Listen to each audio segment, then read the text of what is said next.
कांटी के अंचलाधिकारी राजशेखर, मुमताज अटर्नी और जितेंद्र तीनों के विरुद्ध कांटी थाने में गैंग रेप और यौनाचार के आरोप में, जो कि पीड़िता को नौकरी देने के नाम पर लगातार यौन शोषण किया गया। तो 1 महीना से लगातार मुझे राजशेखर कांटी सीओ नौकरी देने के प्रबंध में झांसा देकर बुलाते रहे लगातार। उसके बाद मुझे ऑपरेटर वैकेंसी के द्वारा मुझे वैकेंसी आया, तो फिर मैं ऑपरेटर के थ्रू गई, गांव ऑपरेटर के थ्रू काम के लिए गई, तो उन्होंने मुझे बुलाकर गलत कार्य किया। नमस्कार, आप देखना शुरू कर चुके हैं फर्स्ट लुक बिहार। मैसेज आपके साथ। अक्टूबर के माह में एक लड़की ने कांटी प्रखंड के सीओ पर नौकरी का लोभन देकर दुष्कर्म करने का मामला कोर्ट में दायर करवाया था, जिसके बाद कोर्ट के आदेश पर कांटी थाने में एफआईआर दर्ज कर ली गई है।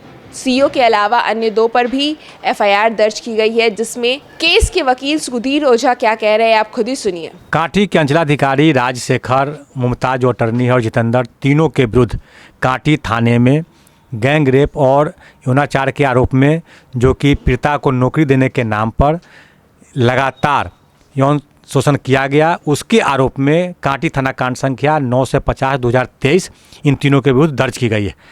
4/10/23 को न्यायालय में 22 वर्षीय पीड़िता ने यह आरोप लगाते हुए एक परिवाद पद कंप्लेंट दाखिल किया था इन लोगों के विरुद्ध। न्यायालय के आदेश पर यह कांटी थाना प्रभारी के द्वारा यह एफआईआर किया गया है और पीड़िता ने न्यायालय को बताया कि उसके साथ लगातार यौन शोषण किया गया और नौकरी देने के नाम पर एक दिन आवास पर बुला करके उसके साथ गैंगरेप की गई। इसी आरोप में इन तीनों के विरुद्ध एफआईआर दर्ज कर ली गई है। कौन से थाने में? कांटी थाना प्रभारी के द्वारा कांटी थाना के अंतर्गत दर्ज की गई है, जो कांटी थाना कांड संख्या 9/50/23 है, जिसमें आईपीसी की धारा 376, 376 CDE और 120 भी दर्ज है।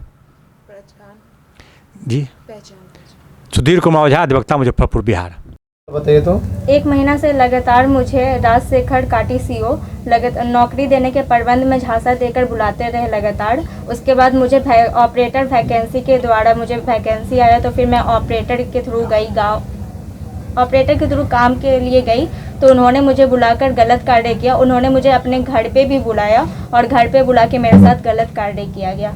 उसके बाद जब थाना पर इसका सूचना दिए थे? जी हाँ, उसके बाद जब मैं थाने के पास गई तो उन्होंने भी कोई एक्शन नहीं लिया। उसके बाद फिर मैं डाक द्वारा भी गई तो उन्होंने भी एक्शन नहीं लिया। उसके बाद मुझे कोर्ट का शरण लेना पड़ा। कितना दिन से गलत कार्य कर रहा था? 1 महीने से लगातार। और क्या बोलता था? नौकरी देंगे, नौकरी देंगे। उसके बाद उन्होंने मुझे कोई नौकरी नहीं दी। थक हार कर कोर्ट का शरण लिया? जी हाँ। क्या मांग अभी प्रशासन से क्या मांग? न्याय की मांग है। तो इस खबर के लिए बस इतना ही, और खबरों के लिए बने रहिए हमारे साथ। हमारे फेसबुक चैनल को लाइक कीजिए, हमारे यूट्यूब चैनल को सब्सक्राइब कीजिए। धन्यवाद।